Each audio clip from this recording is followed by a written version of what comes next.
session. So if you guys, after the meeting, want to get that done, that should be an easier way for you guys to record the PDU. So that's all set up.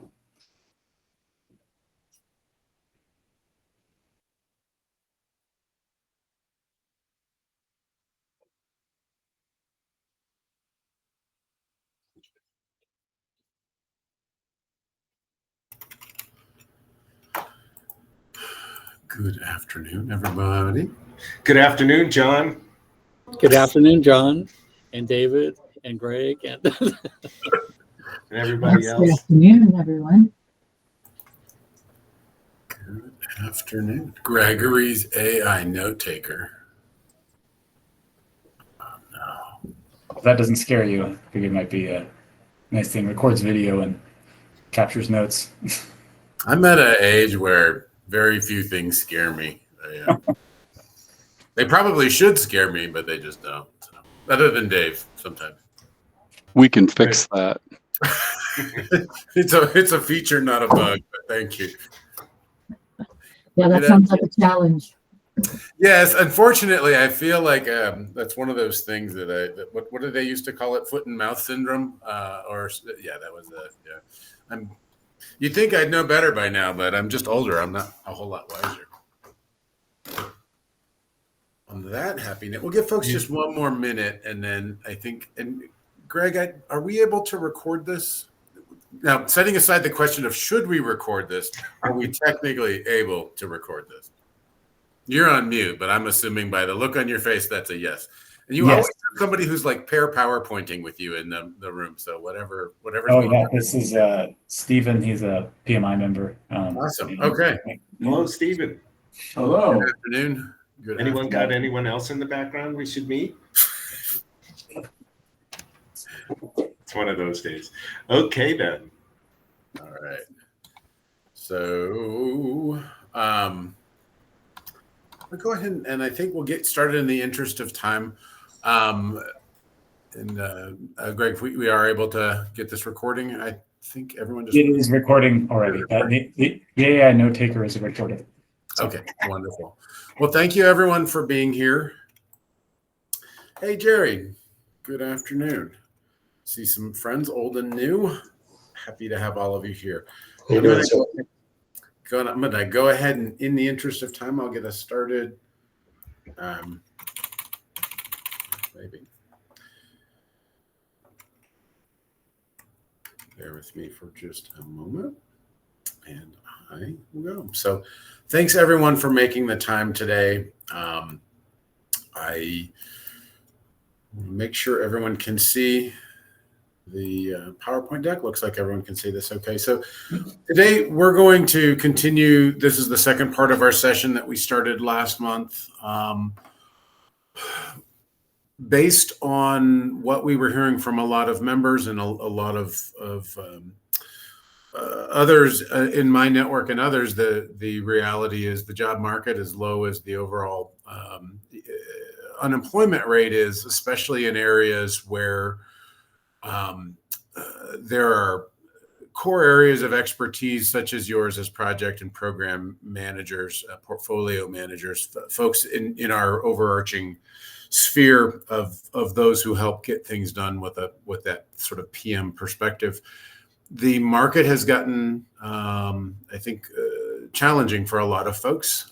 This is traditional and agile project management and ways of working. So what I'd like to do here today, in the little bit less than an hour that we have together, is to talk about some ideas on improving how you approach the idea of interviewing as a PM.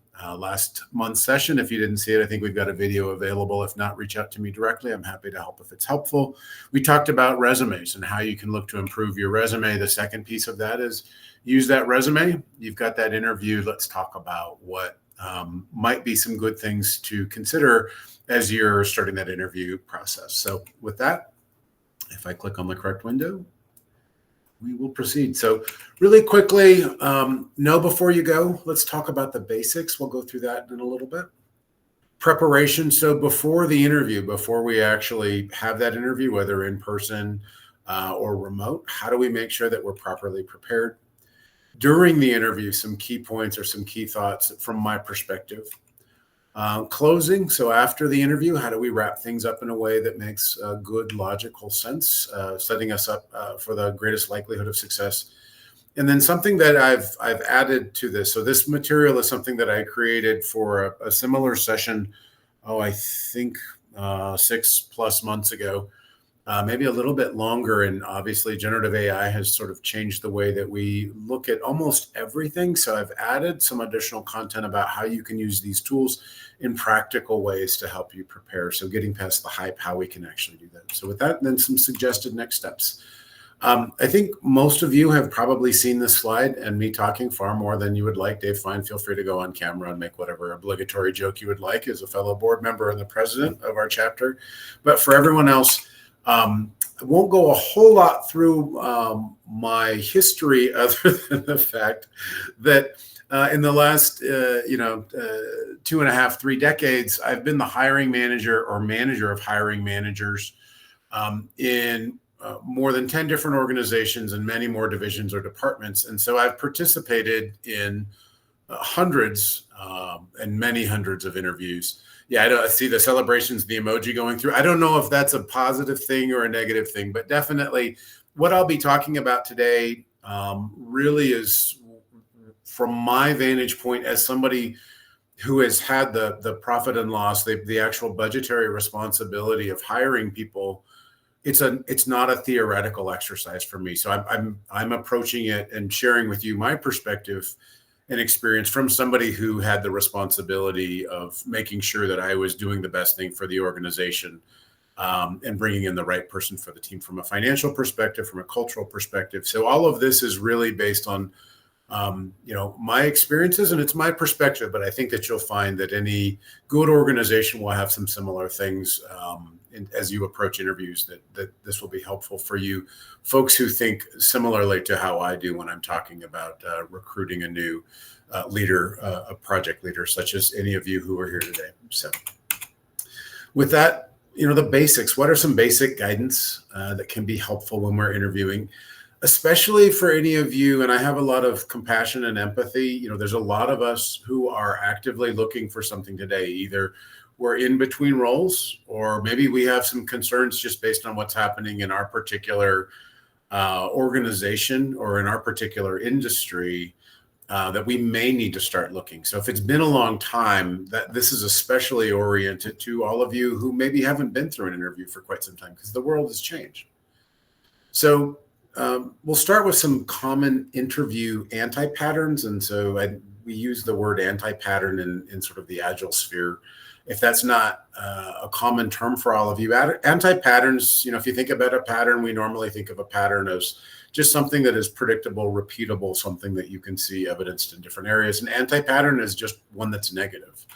So some things that we want to avoid, and again, some of this is cringeworthy. So if you see me sort of look down at the carpet, I have a lot of empathy for people who I have interviewed throughout my career. And sometimes it's awkward for everybody. And some of these are just really rookie mistakes. So things that you want to make sure that you avoid, being unprepared. So I've had people come into interviews with me, and I have since said, anything on the interview is fair game, anything on your resume is fair game. So I've had people who have been in interviews with me, and I ask about a particular bullet point of an item, and they're not able to speak to it, or they start dialing it back, or they can't provide any details as to what that particular item is. That sends all sorts of alarm bells. So if you've got anything on your resume, be prepared to talk about that item, not just reading it off your resume, but being able to articulate what that was, providing the context, all of the details around that. And especially for some of us who've been around for a while, you don't have to raise your hand, but I certainly have, my resume has been kind of lengthy. I have to be really thoughtful about what I include, because I want to make sure that anything that's on there is something that I can articulate. If it happened a couple decades ago, it probably doesn't even belong there. I'm not going to be able to articulate the value of that item. Related to that, getting caught exaggerating or lying. So when I was coming up quite some time ago, people accepted the idea that you'd sort of push the envelope with a resume in some cases, and that was at least implicitly acceptable to sort of over exaggerate something that you did on a particular in a particular area, or outright lying. I don't think has ever been acceptable, but either of those, it's a slippery slope. First of all, from it's always been a dumb idea. I agree with you, Fred. Somehow people still do it. So back to that idea of when I ask people about an item on their resume and they're not able to actually speak to that item, that just tells me that they're definitely not going to be a good team member for my team. They're either not telling the truth, they're exaggerating, or they're doing other things that would say that this is not a good fit for my team. So be prepared to talk about specifically what your contributions were, and don't even implicitly exaggerate what your role is. Find things that are true, that are representative for you in terms of your success, your contributions. But again, if you put things that are exaggerations or outright lies on your resume, there's a really high likelihood that you're going to get caught, and that it'll be clear that what you're saying either is outright not true or that it is an exaggeration. And again, those are things that you don't want a prospective employer to think about you. It's generally that just ends any consideration at that point. This is another one that's really strangely common, and I don't think it's intentional, but interviews, the ones that I do, are very experientially based. So I will ask tell me about a time when, tell me about how you handled a difficult situation. For all of you, especially as project leaders, part of what any good interviewer is going to ask is not only how you reported about a project and how you created the artifacts, but how you actively manage that project. And some of those questions will be about how you deal with difficult situations. If in any of that, even if it's true that you were dealing with somebody who was being a jerk in any sort of way or being disingenuous, really you want to be very careful about saying anything that's negative about prior employers, coworkers, or customers.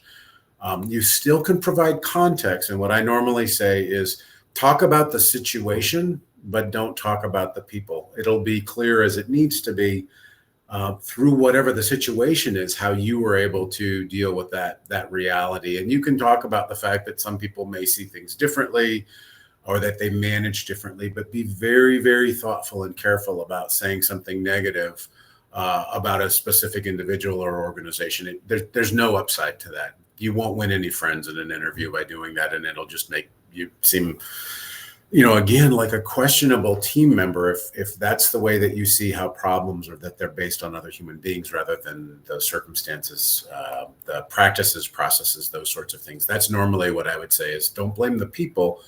Look at the processes, look at the practices, look at those sorts of things, and then people can draw their own conclusions if they need to.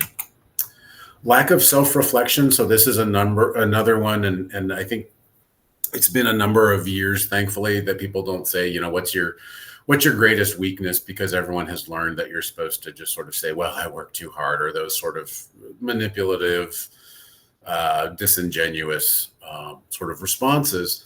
When people ask questions about, what's an area of opportunity where you really can truly improve, for me, and I think for anybody who I would consider to be a good leader, I want to hear, when I ask questions like that, what you've learned and how you're growing, how you're improving from that situation.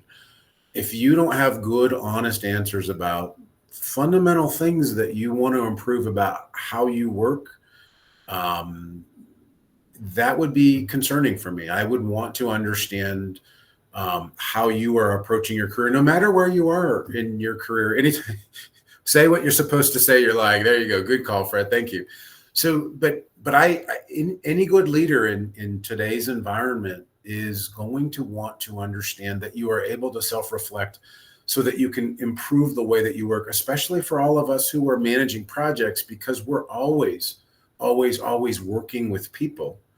And so if we don't talk about how we reflect and adapt the way that we work based on an organization context or just personal growth, that is going to cause some alarm bells, especially for those of us in our industry, because we're looked to as folks who change reality and make things better. We should always be saying how we're improving ourselves. Poor communication skills. So I doubt that this applies to any of those of you who were here today, but as PMs, especially, the bar is very high.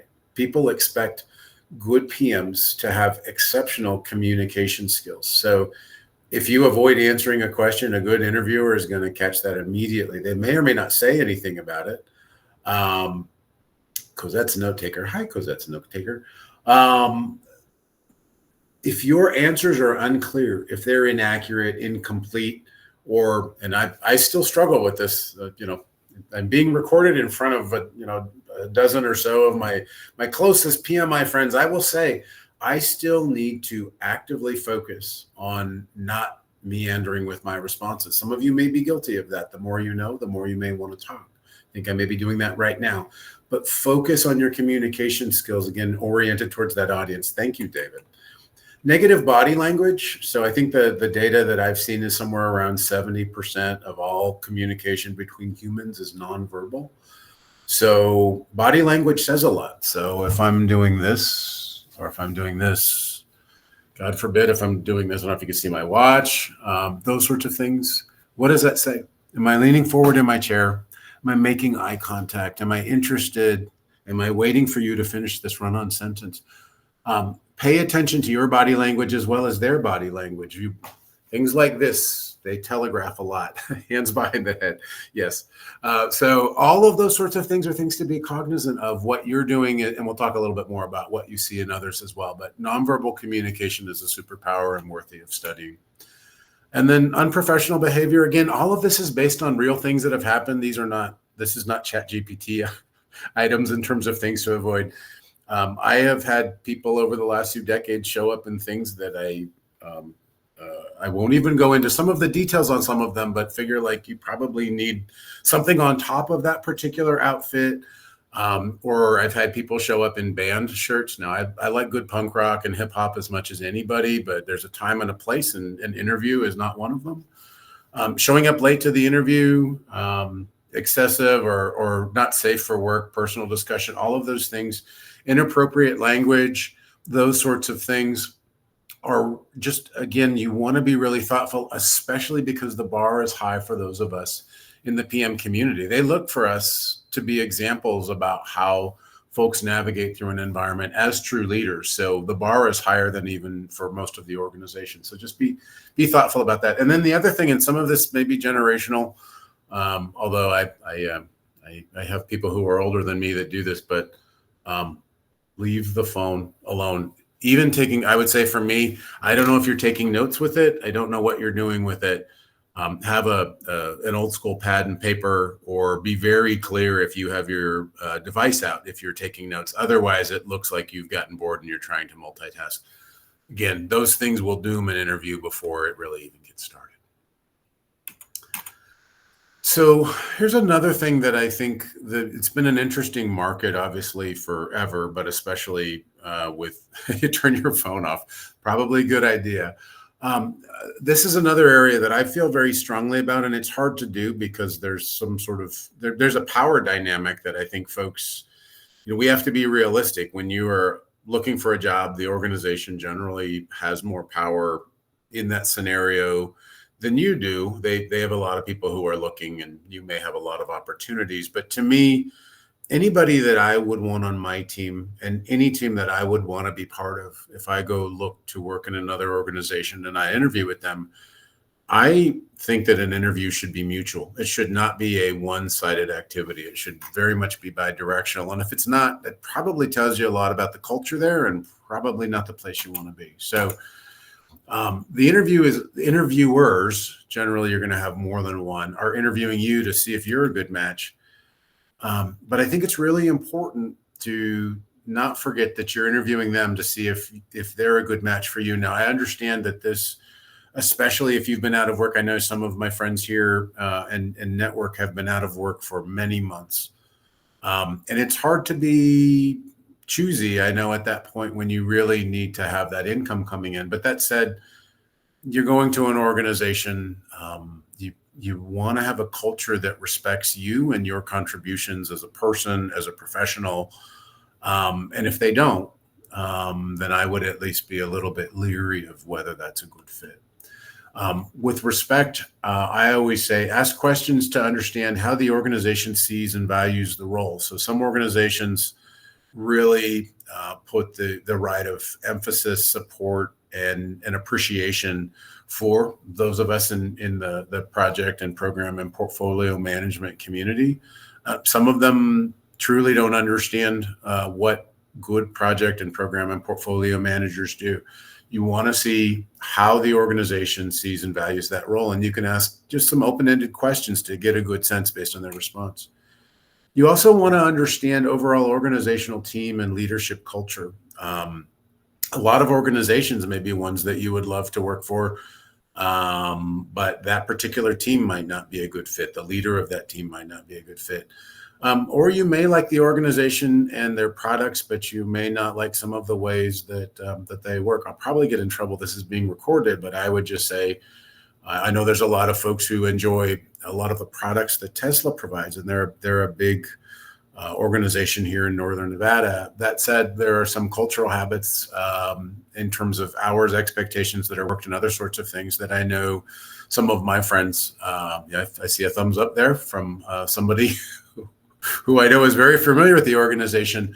I'm not trash talking Tesla, but that's an area where if you're not willing to work those sorts of hours, you want to understand, no matter how much you like that particular automobile or SpaceX or any of these other organizations, that if that's not a culture that fits in for you, if you can't work 80 or 90 hours a week as an expectation, you want to understand that well before you get in advance, and you have to disconnect it from what that particular organization offers to some degree. And then future growth opportunities. A lot of you are mid to senior level in your career. Your match with company culture is most important. Agreed. And vice versa. We all of you are at points in your career, I believe, where and maybe I'm projecting for me because I'm at that point in my career where I really want to work with folks that share my values. How we manifest them is negotiable, but the values themselves are not negotiable. And that doesn't mean that other people's values are wrong, but for me, it has to fit well. Part of that also is future growth opportunities. So it may be a great opportunity, but is that the highest, the highest place that you can land in that organization? And if so, that's not necessarily bad, but you want to understand that in advance because that's going to inform, what your future looks like. Yeah.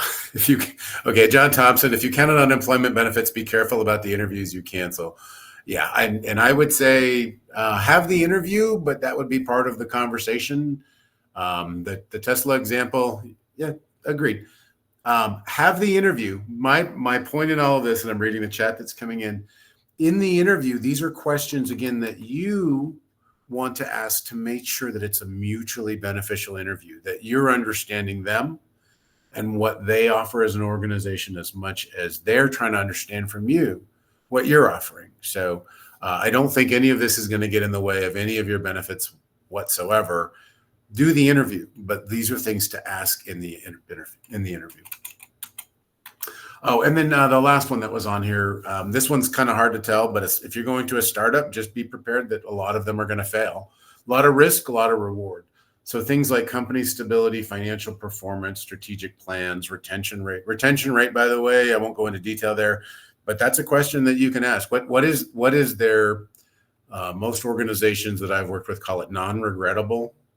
Regrettable versus non-regrettable, basically people that have been fired versus people that have left on their own will. However you ask about it, you want to understand what the turnover rate is. Those are things that will tell you a lot about that organization. If they've got a churn rate of 30% per year, that's an extremely high number. And you'd say there's something going on here that they've had that number of folks that are leaving. So anyway, these are just some of the questions that I would ask to get a good understanding of the organization to see if I'm a good fit or not. Again, the answers that they provide and the questions that you ask are really up to you. But don't forget the point of this, the title of this is that interviews are mutual and that you're interviewing them individually and as an organization and culturally as much as they should be interviewing you. And you want to balance that power dynamic. It's important. In person or remote, be prepared and professional. So first impressions still, and I said, will likely always count. I think they absolutely always will count. But things like workplace norms and dress codes will vary, but err on the side of caution. I was CIO and CTO for an organization outside of the Bay Area for about 6 years and had a lot of folks who were interviewing who I think had seen a lot of Mark Zuckerberg and would show up again in like band shirts and hoodies. And I understand how cool that is. But for me, I always err on the side of caution. Don't wear a tuxedo.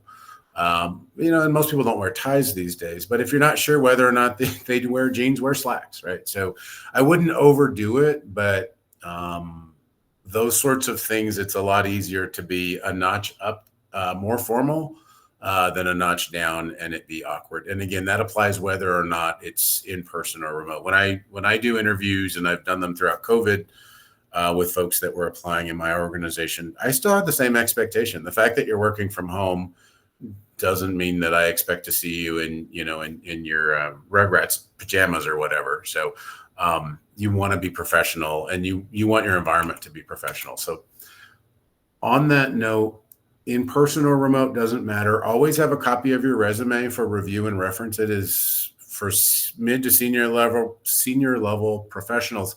I am still surprised by the number of interviews that I've had where people don't have a copy of their resume with them, or they only have one and it already has stuff written on it for their own notes and that they share it with me. So in most cases, the interviewers are going to have a copy of it in front of them, but if not, you want to have one to give to them. But for you, you'll want to have a copy to refer to every item that's on your resume. I always wear a shirt and collars for meetings except when John H. is presenting. Thank you, David. I think you were wearing a Hawaiian shirt, so I feel like a celebration in Margaritaville for you. I always have a copy of the posting for which you're applying. So for me, it's a really good way to, in these interviews, to remember to true back to, if they bring something up, what were the major items in terms of the requirements, the role. I love having that stuff available, and just if I need to refer to it, I can look over at it. It's a lot easier than trying to find it back. Yeah, have a professional background for your virtual interview that is not distracting. I did my best on that. I rearranged my office right before this session. I hope everyone appreciates that. Have your notes and questions for the interviewers. So I met with a new connection yesterday, and we talked a little bit about notes and questions for the interviewer. So I can't overstate this. You always want to have some solid, focused, true questions for your interviewers that you have available. And I usually have at least a dozen, and then I choose the 3 or 4 that I think are most important. But again, some of this is about the culture, some of it is about the role, some of it is about the posting.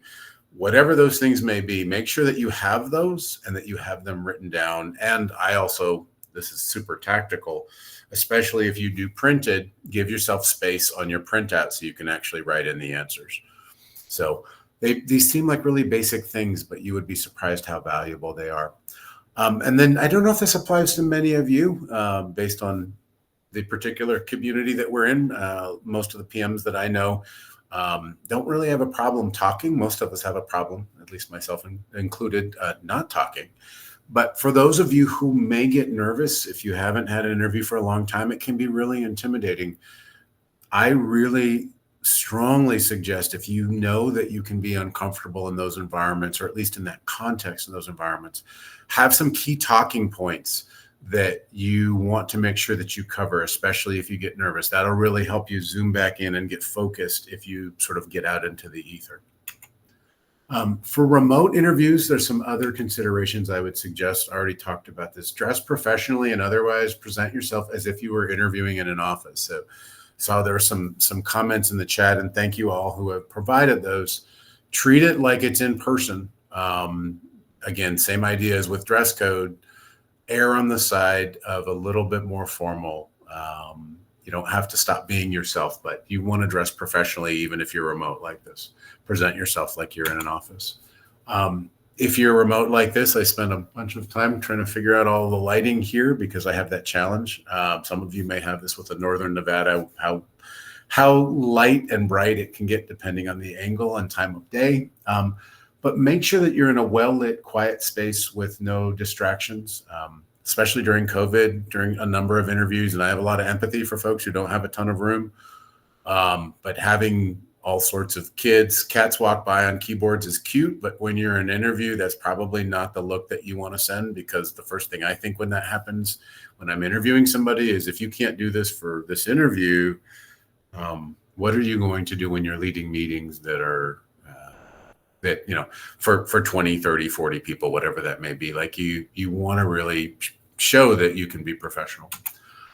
Always double check your internet connection, webcam, and audio. I've had other people where I've spent 5 or 10 minutes waiting for them to get their video or audio working properly, especially if you're moving between different web conferencing technologies like Teams, Google Chat, Zoom, WebEx, etc. So double check it.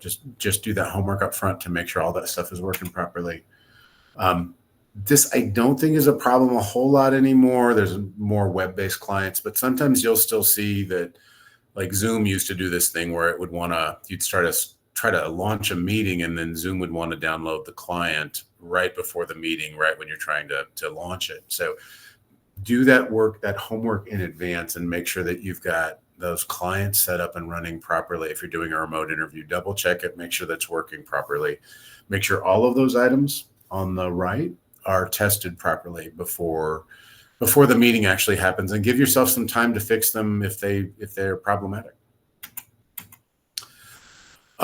This next one is your mileage may vary, so I will say, again, upfront, pre and post interview automated screens. People have different feelings about this. I have some pretty strong ones, and you may want to ignore what I'm about to say because you may have very strong feelings otherwise. But for me, a lot of recruiters and employers use automated assessments often prior to interviews as a screening tool. Now, out of empathy for the employers and for organizations, because it's so easy to submit resumes and profiles online, people get hundreds of them. I was talking to somebody I have worked with on a prior engagement who had an opening for an agile coach role that was remote for an organization that a lot of people would like to work for. He told me that they got well over 800 submissions for that role, and far more than half of them were people who were qualified for it. So back to the idea of the dynamic, and the power dynamic really is on the employer. They can ask you to do these things, and this is why I'm saying this. You want to consider this carefully, but I feel very strongly about it, but I may be in the minority. Some of these assessments that you may get are behavioral, some are technical or functional. It's really up to you whether you believe that completing an automated screen is an investment or if it's a waste of your time. For me, I say consider the value if it's requested prior to any interviews, phone or otherwise. I struggle with wanting to even think about working for an organization that would make someone jump through so many hoops simply to have an opportunity to being considered. So if the assessment is 5 or 10 minutes to do a sort of a pre-screen of your background, maybe that's okay. But I've seen some of these that are hundreds of questions, or in some cases they actually give you a project that you need to complete and those sorts of things. And again, you may want to do that, you may need to do that. It's really up to you. But for me, I feel especially if it's before you've had any other conversation, I really struggle with that from an ethical perspective of the organizations asking people to do that. So again, caveats galore, but if you get those, you will need to decide whether you want to do that. And again, if you decide to, is that the type of organization that you want to work for that is setting up those bars? Network to get through the front door before an interview. That if you can do that, I think that makes sense. So some common formats for interviews. So again, some of you may be going through this now, so this may be old hat. If you haven't been interviewing for a while and you're starting that process, The basic that I think all of us were accustomed to is one-on-one interview with a recruiter or a human resources staff member. That's usually the first stage past the automated screening. It's generally a pre-screen of basic qualifications, could be in person, generally over the phone or video conference. It's what I would call in prior lives like a knockout question or a pre-screen where you just say, for my prior organization, are you legally authorized to work in the United States without sponsorship? If the answer was no, we weren't able to support that for the organization in question. Comp expectations, that's always a weird dance, but if you're expecting $1 million and they have 75, you want to know that in advance because it doesn't matter how good you are if the budget doesn't support that. Benefits, so again, back to the mutual interviewing, you may need to know what the level of the benefits are and what your contribution would be, those sorts of things. So again, it's a one-on-one, but it still is bi-directional even at that point. You get to ask your questions as well. You can ask questions about comp as much as they can. And you're basically pre-screening one another for that first step, just to make sure that neither side wastes a whole lot of time if it's not going to be a good fit. These don't always go in this order, and there may be some variations, but what can often be the next step is a one-on-one interview with the hiring manager. This is generally for assessing skills and fit from a leadership perspective. So that first one with HR, they're not going to be PM experts. They may have some questions that the manager or the director of the PMO or whoever's in charge of the PMs provided to them, but they're not going to have that expertise. They're not going to be able to assess your answers. But with the hiring manager, you can expect those very specific questions. We'll give you some examples of the ones that I normally use and other ones that you can expect. But that one-on-one interview is another thing that you can expect with the hiring manager or with a team from the hiring manager assessing those skills and fit from a leadership perspective. Sometimes that gets blended with this item, or sometimes they're separate. But the team or panel interview, so normally I see those and I do them separately. So if you've passed the first two of those, then bringing in generally members from the team. So for me, and different organizations do this differently, because what we do is a team-based sport. I like to have other team members be part of that panel, not just the leaders, to really be able to ask questions from a technical expertise perspective, but also to sort of ask cultural fit type questions. As PMs, people are going to want to know how you manage projects and how you work with people. So this can be a really important thing, not just to see how good you are at managing that, golden beloved iron triangle. I guess it can't be golden and iron, but also how you work with people. That's changed a lot, especially for not just for technology-based, software-based iron pyrite, for technology-based work, but really any project management these days requires good leadership, not just management. The Grace Hopper quote of "we manage things, but we lead people," I think is immutably true. Her quote was perfect. So people for good PMs, though, they don't want to just know. When I'm hiring PMs, I don't want to just know how good you are at managing, scope and time and budget. But what I want to know is, how are you doing that? Do you do that in a collaborative way that gets the best from people and that is efficient and effective and, those sorts of things. So you can expect that in that team or panel interview. And then I don't know how much of this from a PM perspective you would get, but I would be prepared for it. So a technical interview. So again, you're technical experts as well, whatever your tool of choice is for project management. I would ask, how are you actually, what tool do you choose? I'm okay with whatever that is. If it's project, if it's Jira, if it's whatever, how do you prefer to manage your projects? With what tooling? Talk to me about what metrics you use. Talk to me about what reports you use, how you leverage those. I want to know how good you are at the core technical aspects of how you do what you do, because that's a key indicator on whether you'll be successful. So be prepared for that. And whiteboard exercises, even for PMs, I don't think is going to, for me, that is something that you should expect, that there may be something. Draw me, what your dashboard would be. If I'm looking for a dashboard for executives, looking at the overall portfolio, what would the items on the dashboard be? And I would have somebody whiteboard that out and draw draw actual dashboard elements there. So those are the sorts of things you can be prepared for.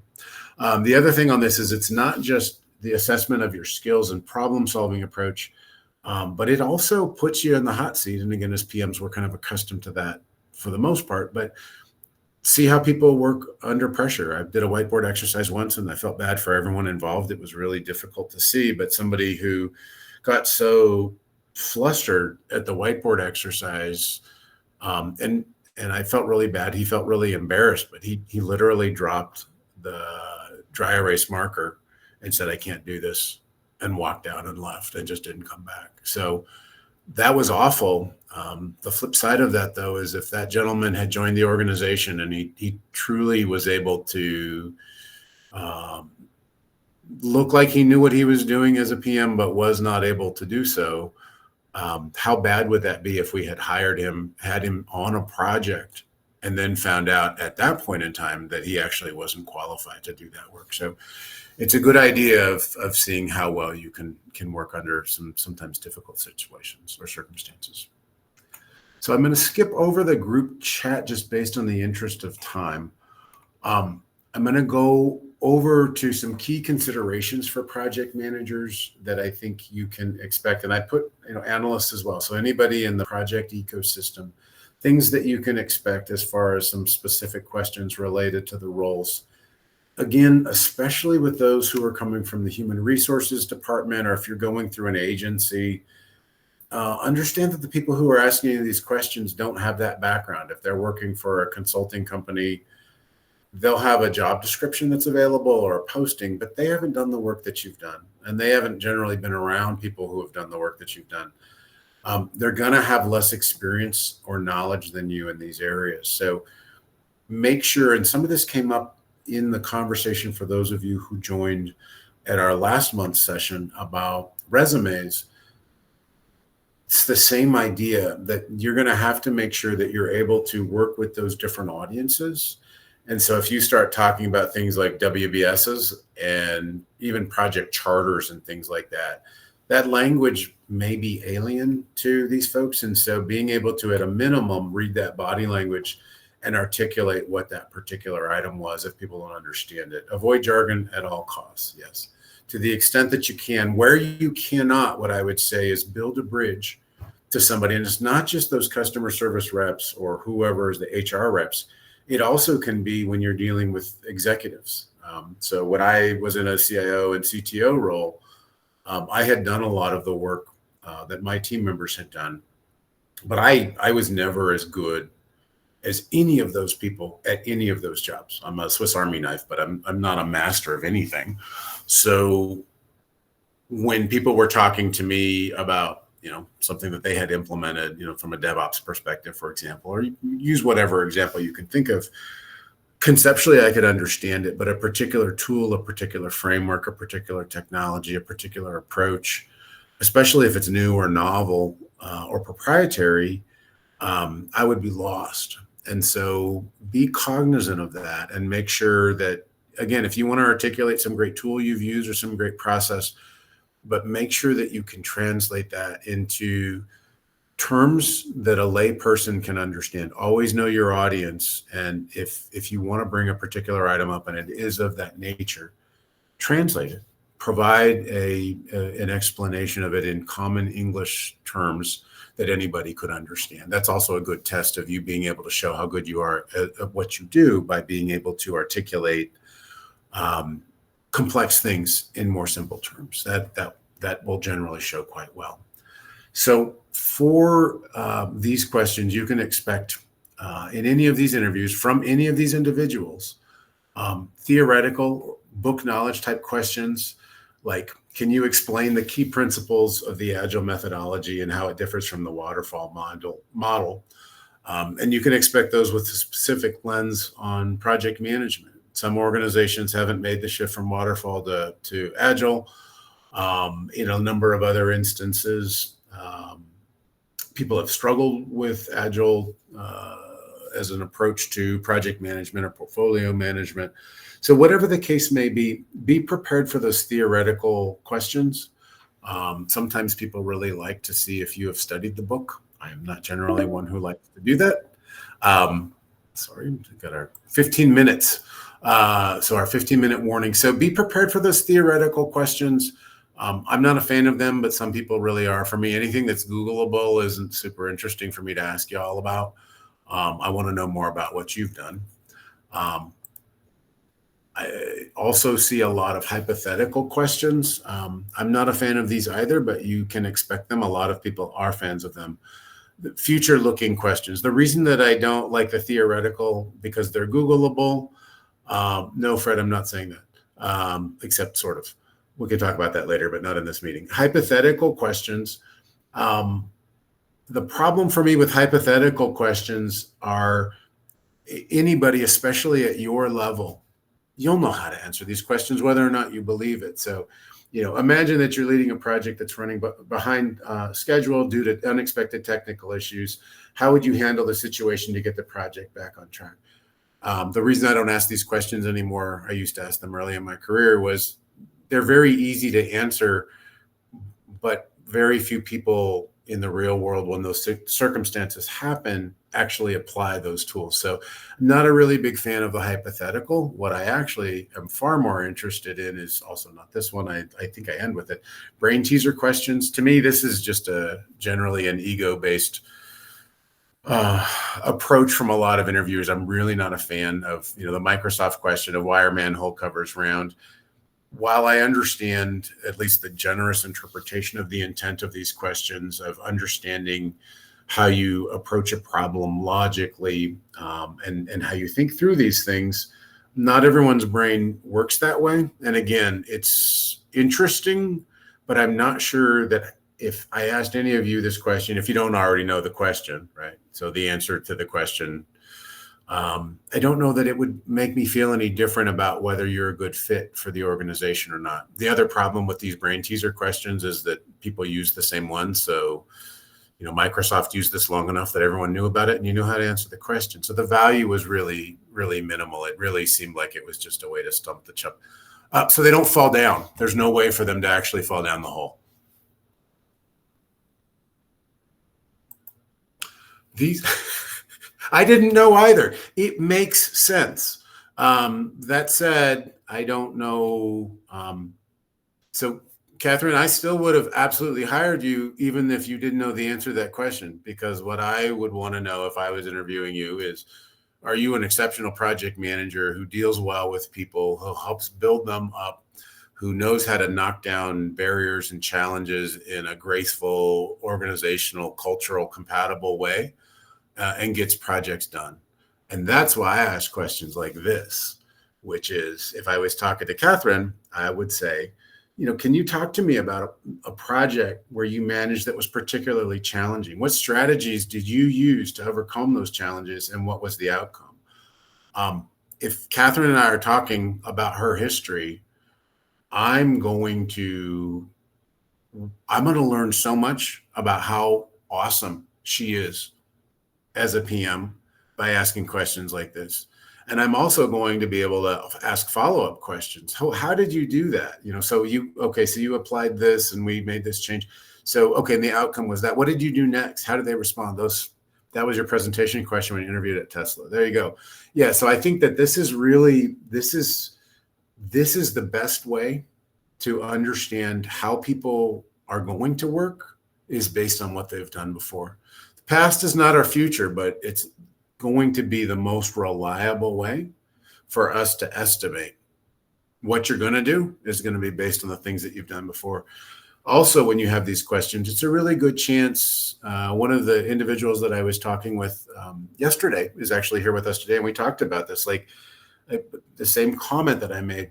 Use this as an opportunity also to showcase your work. Every once in a while, you need to brag, and it's awkward for a lot of us to do. This is a good chance for you to talk about your contribution. Like if you earned a trophy, don't gloat a whole lot, but this is a good opportunity. Empirical based questions, you get to celebrate things that you actually got across the finish line. And that's a big deal. So that's what I like to ask. And I think people are getting better about doing that today, but you'll still expect some of those other ones.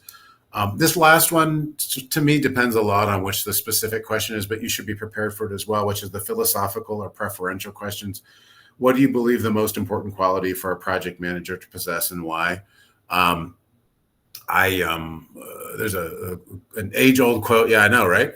There's an age-old quote going at least back to the 1700s. I found that project plans are useless, but planning is indispensable. I think it also got attributed to Eisenhower later. But for me, I like just understanding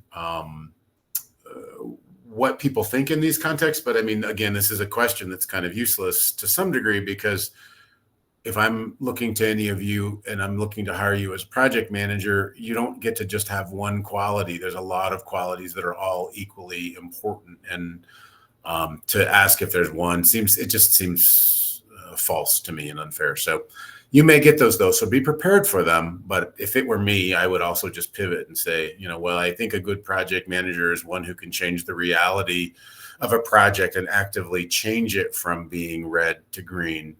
And then I would probably get myself in trouble by saying, but I think these other qualities are equally important or very close. I think it's really important to not get sort of zeroed in on a particular thing at the expense of other items that are important. So some sample questions that you might be asked. I'll send a copy of this deck if anyone's interested as well. But how do you prioritize tasks and manage competing deadlines in a project? Give me an example of a time where you had to manage a difficult stakeholder. How did you handle that situation? Describe a project where you successfully managed a significant risk. What steps did you take to mitigate that risk? How do you ensure that your project team remains motivated and productive? What tools and software do you use for project management, and why do you prefer them? There's a preference-based question, by the way, which I do use. I don't care which tool you want to use. I want to know why you care about that tool. Can you discuss a time when you had to change the scope of a project? How did you handle it? Again, open-ended questions, so be prepared for those sorts. How do you measure the success of a project? What metrics do you use? If you're not prepared to answer that one, by the way, please get prepared. Absolutely. I thought Cosette was an AI assistant. Okay, I guess the AI assistant is asking for a copy. I guess that's fair. I'm not going to argue with the robot. How do you so measurement? If you don't have anything for that, you need to be able to talk about outcomes. That's a really big change. And if you're not able to talk about that, definitely have that data available before you go to any other interviews. Describe your approach to managing project budgets and ensuring financial control. How do you handle project conflicts, whether between team members or with stakeholders?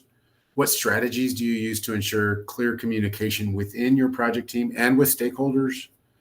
Give an example of a project that didn't go as planned. What did you learn from the experience? Again, that evolution, that continuous improvement. So be prepared to talk about what you learned. How do you manage remote or distributed project teams? That's a reality today, and we know those challenges are definitely, there's some additional ones. What's your process for conducting project postmortems or retrospectives? So if people don't do postmortems or retrospectives, I probably wouldn't hire them. I'm sorry, that sounds pretty harsh, but if you're not reflecting and improving culturally, you're probably not a good fit.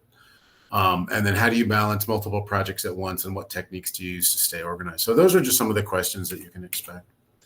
I'm going to skip through some of this pretty quickly. I know we're getting pretty close, but some considerations before concluding the interview. So we already talked about making sure that everything is up and functional technically, whether remote or in person. Make sure you have a copy of that posting, your resume, reference material. Document and highlight where appropriate if you're doing printouts of the posting or your resume. But you want to be able to really quickly zoom into your experience and skills specifically aligned to the role's requirements, any talking points you have, any questions that you want to ask, including those about the position, about the org, and about the team, including culture, structure, and related. And then again, about compensation, benefits, schedule, work from home, hybrid expectations. You really want to have all of your questions there to make sure that you don't get an offer for something and then find out it's not going to be a good fit for comp or remote or whatever that may be. During the interview, after the interview, if there's any additional points that you wish to share. So if you didn't get an opportunity to say something that was really important, if the question didn't broach a topic that you wanted to cover, bring those up. It's okay to just say, hey, we didn't get an opportunity to talk about this just really briefly. I just wanted to say this, this, and that. If you are interested in the role, this sounds silly, but people forget about this. Confirm your interest. Thank you. This was great. I really appreciate your time. I appreciate learning about the organization, etc. I'd really like to understand what the next steps are. I feel like I'm a really good fit. Understand the timing in the next steps. Ask if there's anything else that's required or requested of you. Even if the answer you're sure is no, it's good to confirm that with folks. It shows a level of engagement that not everyone has. For me, always offer that gratitude. Thanks for the opportunity to interview. They invested time as much as you did, and appreciate that. No matter what else, I think gratitude matters. And then offer that thanks at the conclusion of the interview and via email if desired after the interview. Did I spell something wrong? I don't think so. You're just messing with me, Dave.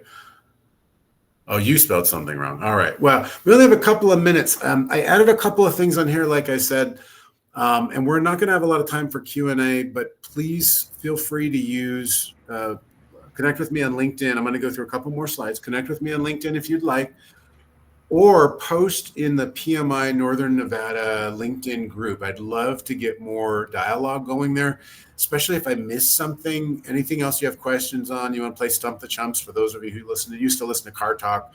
If that means anything to you, let us know. If I missed anything, I'd be happy to help in whatever way I can, including doing mock interviews if anyone needs that. So, but on that note, there's other people who are smarter than me that aren't people that can do mock interviews these days, including generative AI tools. So if you want to do, Gen AI is great for customized practice questions. So you can use ChatGPT or Jasper AI, put the job description in your resume. AI will generate a list of personalized interview questions like the example you saw here. I think you can do this with the free version of ChatGPT. I'm using the paid version. $20 a month is not a lot of money if you're looking for things to help you with the job, by the way. So that's one of them. And then the other thing that you can do, thanks, Greg, if you want to do mock interviews, so if you like this, but you have no interest in hearing me talk any further, that's great because you can actually use other tools like MockMate, Interview Buddy, and I think you can probably do this with ChatGPT as well.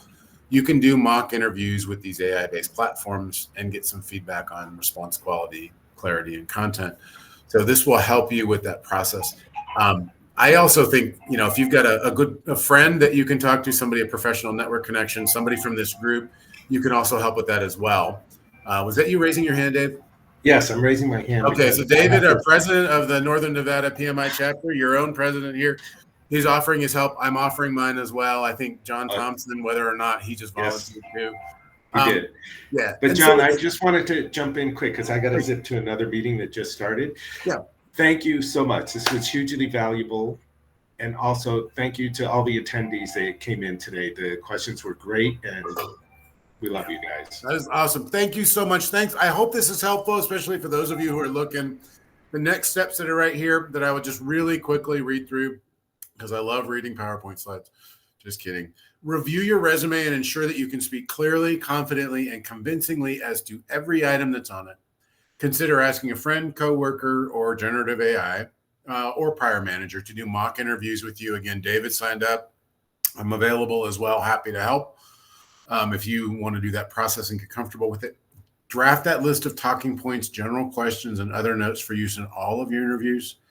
Make sure that you add to or enhance the above with position-specific details for specific interviews, just like we talked about customizing your resume.